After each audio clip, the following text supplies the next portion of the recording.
Christopher Hindhaugh. I applied in 1981 and I left for England in 1982. Port of call for the President of the Royal, the Duke of Gloucester, on his tour of this year's show, was the Nuffield stand to meet the current batch of overseas scholars. This year, as well as the first Frenchman, there was the first scholar from Zimbabwe, but most of them come from the old Commonwealth, mainly Australia and New Zealand. Chris Hindhaugh from Victoria was here to look at direct drilling. He explained his plans to use it more on his own farm in Australia when I saw him there last November. But as farming conditions in the two countries are so different, why go to England? Direct drilling was only just coming in, and I thought there were a lot of questions and not many answers, so I really wanted to pursue that at the home of direct drilling, which was in England. How do you establish this crop? We direct drill it, spray it about a fortnight after the autumn break. Isn't that a bit unusual for this part of the world to direct drill? Yes, it is, yes. But it's becoming more and more fashionable. And how successful have you been with the technique? It's been good. It's been very good. You've been happy with it? Yes, I have, yes. It means that I can spray it in a day to 2 days instead of sitting on a tractor ploughing it for up to a week, 2 weeks. You've got a reasonable crop here. I mean, what would you expect that to yield? Well, I think it'll only yield half a tonne to a tonne. To a hectare? To an acre. To an acre. What we would call a bearded wheat, isn't it? Yes, that's right. Egret. And is that a hard wheat? No, it's a soft wheat. Low protein? Yes. It's not a premium wheat. Why do you grow that one? It's been developed for irrigation areas and it's more suited to the higher rainfall areas. Right, and you're a higher rainfall area? That's right, yes. And it was a very high winter rainfall this year. I find that hard to accept. You know, you're all burnt off brown. And yes. It's very difficult for me to understand that. Yes, yes. Well, the autumn break was very late. And then we got virtually 24 inches of rain in 3 months. Is that what's affected this crop behind us? Yes, yes. It's got far too wet there. Virtually a write-off in the middle patch there. And yet, looking down at the oats, they're a much better crop. And on the lower land, that's probably wetter. They will tolerate more moisture than the wheat crop. You had to write out an application form, which was quite a few pages. And the interesting question was, where do you think you're going to find yourself in 5 to 10 years' time? And I thought, well, that'll be easy. But that took days and days and days of work to really work out where I wanted to be and what I wanted to be doing. And had I not succeeded in the application, that would have made the whole thing worthwhile anyway. So sent that application form in. Then I was asked to attend an interview in Melbourne, and that interview panel was made up of Nuffield scholars and people who were familiar with the field that I wanted to study. Not everybody who applied was invited to attend that panel. If you got through that panel, and I think only 2 people did, we attended another panel which was made up of the chairman of Qantas, who were the major sponsor, the chairman of the ANZ Bank, chairman of BHP, the British High Commissioner. These were, and the chairman of Nuffield. This was an incredibly daunting procedure to sit at the table and talk to these people. And it really wasn't, they weren't really interviewing me, they were just summing me up. And they asked me where my farm was, and I'm thinking, they've got my application in front of them. It's got a map on it where my farm is. I'm here to make up the numbers. And I'm thinking, yes, I'll go through this with this interview. I'm not going to just walk out. And that evening at a dinner, and it was a public announcement. It was in front of everybody that the people who had not succeeded, the chairman opened an envelope and pulled out a name, and he hesitated, and I could see he'd been told how to pronounce my name, and he was just trying to recall it. And I'm thinking, my God, I've got it. So that was very, very exciting.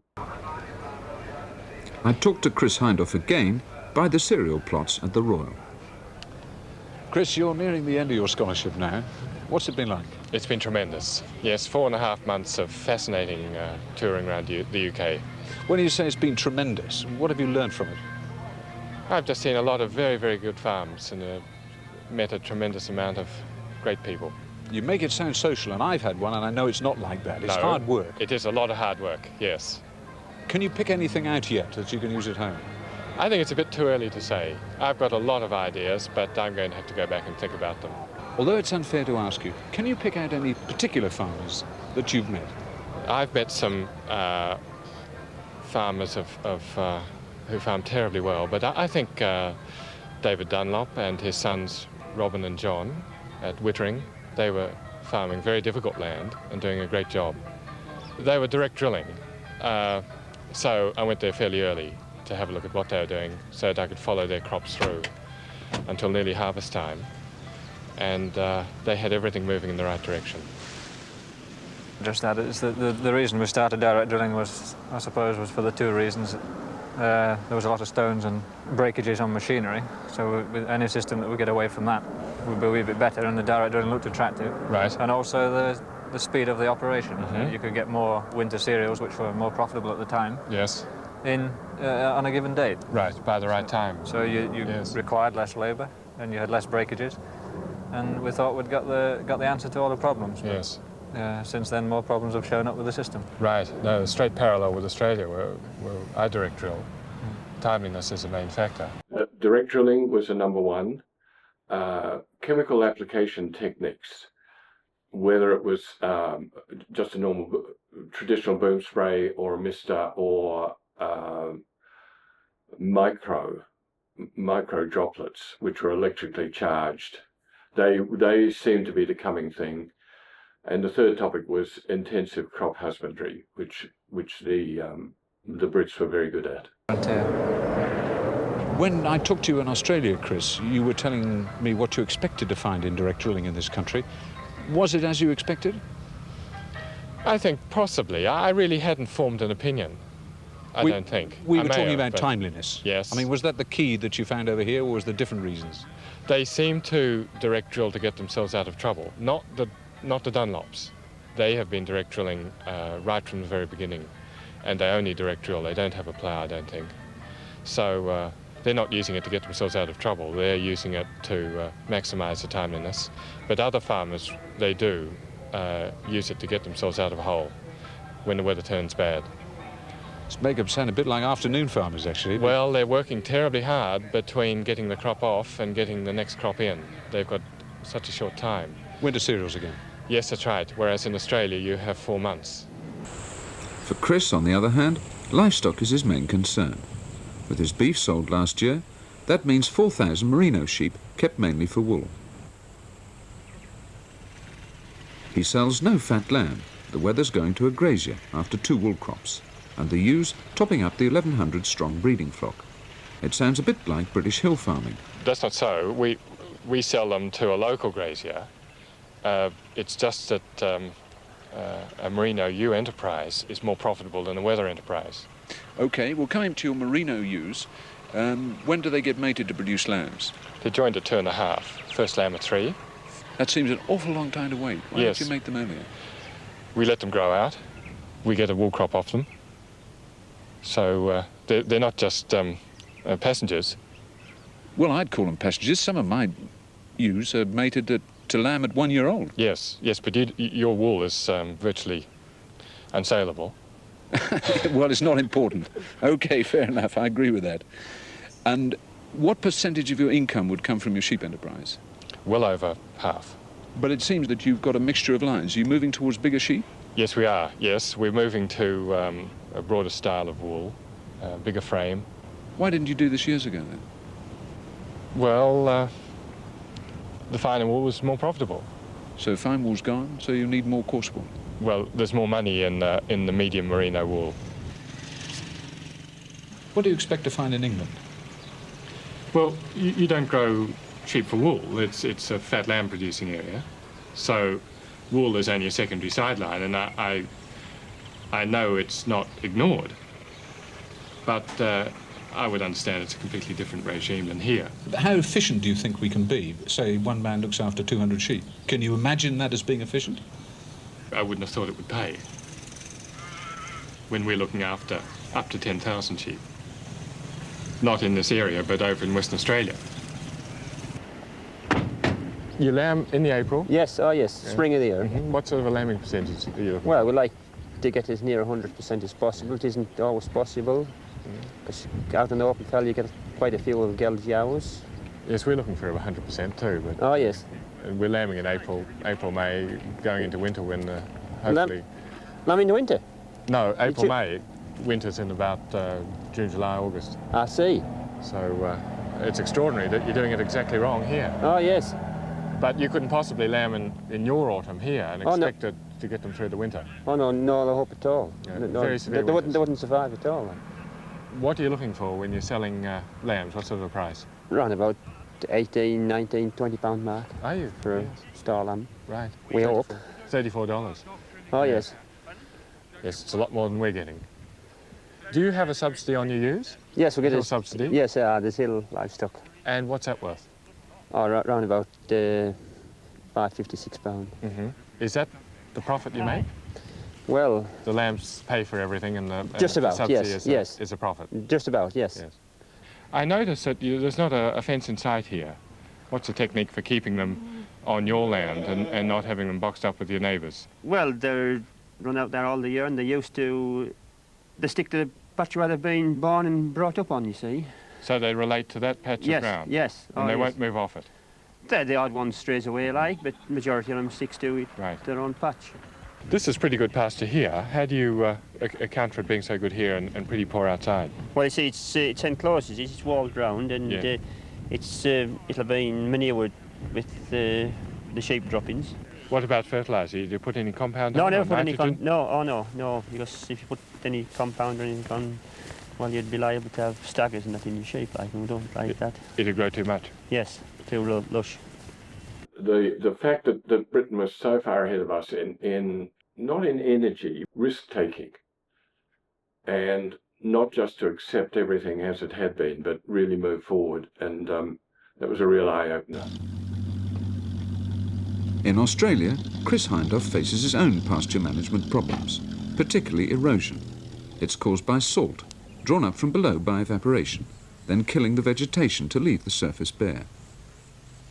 We're attacking it in a number of ways. We've fenced it off to exclude the stock in the summer months. We're going to level it and feed out hay to the cattle. They'll pug it up, create a mulch. And you'll get a cover of some sort. Yes, we will. And we're intercepting the salt with trees all around. We're replanting the trees. How big an area? It's only a few acres here. Is it worth doing? Financially, it's not, but I hate the sight of it. The salt's going to get worse and worse and worse if we don't do anything about it. You're a conservationist at heart. Do you believe? Can you afford it? Well, it's not a lot of money. It's time, really. I came back and got straight into increasing my direct drilling. So instead of just putting in one paddock a year, and the tradition had been to plough it up and then work it down and then sow it, and then come back after Christmas and harvest it. And the Brits showed me that wasn't really the way to go. You had to nurture the crop all the way through, as we all do today. How does the Australian farmer react to the closed shop of the EEC?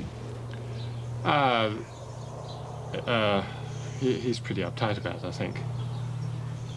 I mean, is his reaction say, well, to hell with Britain, we'll find markets elsewhere? No, I think we've got to pursue every market we can. We can't afford to just write off the EEC or the UK as a market. We've just got to keep trying. Do you think you'll have any sympathy from the British politician? Oh, very little. There How are do no you- votes for him out here. How are you going to tackle that? One would hope that our trade delegations and our visiting politicians can get their message across. Are they efficient at doing that, do you think? They try very hard. Because we hold the view that you don't buy enough from us. You know, there's In not enough what British... way? Well, there's not enough British cars on the road. There's not enough... Well, British Leyland, or BMC, was the third largest producer of cars in the world. Now, how many do they produce in a year? And it's not because we haven't stopped. It's not because we've stopped buying them. Touché. There were only 7 scholars from around the world. A couple of Australians, 3 Australians, 2 New Zealanders, a Zimbabwean, and a Frenchman. So we all arrived in London on the same day at the end of February, middle of winter, having left Melbourne Airport in the middle of the day in the February, so it was stinking hot. We arrived there and were put up at the Farmers Club in London for a week to be introduced to all the people who are in various government departments who would be helping us. Then we went on a tour of East Anglia and into France in our minibus. We hired a minibus, and so we all were a team for the first, I think, 3 or 4 weeks. We were together, and then we all went our different ways. And we were lent a car. Each lent a car for the duration of the scholarship. You've been to Brussels. You've had a look around Britain. We talked a little bit about the EEC in Australia. What views have you got now? Well, it's far worse than I ever expected from the point of the overproduction here, and that can only get worse. There seems to be no mechanism to divert resources away from a sector of agriculture that's got into an overproduction situation. The resources are still being poured in, which means that the overproduction will come back onto our markets fairly soon. And you don't see any help for that? Yes, I think there's the light at the end of the tunnel. What is that light then? Well, I don't know if it's a train coming this way or whether farmers really are deciding that they're not going to be able to farm exactly as they are now with higher and higher inputs. I think they're going to have to come to grips with the marketplace. And you think the CAP will have to cut its cloth? I think the CAP will be forced to eventually. I'm not saying tomorrow, I think in the next few years. But it'll be a very difficult row for us to hoe in the next few years. What I could say, though, about the Nuffield, our wives were not, our partners were not welcome at all until we'd been there for 2 or 3 months. And after that, they could come over and travel with us. And my wife did. She came over and spent, I think, 3 weeks with me. And we travelled to France, and we travelled a lot in England as well. And that was very special, because that meant that we had that shared experience, and we could talk about, for years later, what we'd done together in France. And the French Nuffield scholar, he was the first Commonwealth country or British subject that was awarded a scholarship. Britain had entered the common market, and it was felt that that Nuffield should involve Europe as well. So they were going to invite a Frenchman, invite France to nominate a scholar, and then they were going to work their way around Europe, the 6 countries that were then part of Europe. He was such a success that they invited France to appoint a scholar every year. Anyway, he had a holiday home down on the Atlantic coast in the south of France that slept 40, and he invited us down there as a group, and that was magical. That was really special. I mean, my wife was with us then, and that man has been a good friend ever since, and he sent his son over when his son was at Agricultural University. To graduate, they had to spend 6 months in an English-speaking country. And I assumed I'd all go to England or America, but he said, no, I'll come to Australia. Anyway, I was asked if I'd have him for 6 months, and he turned out to be a huge success, and he's still a very good friend. It was a huge experience. It was the most wonderful opportunity to meet some fascinating people and to really be inspired. Chris, what about Nuffield? Now, when you took the scholarship, you told me that it would open the right doors and give you all you wanted in this country. Has that been the case? Oh, absolutely. Yes. The hospitality has been incredible. And it's been the most marvellous 4.5 months. Have you met the people you wanted to see? Yes, every time. Yes. I only had to mention the name Nuffield, and they would put me onto the person I wanted. Research institutes? Yes, agricultural colleges, experimental husbandry farms, you name it.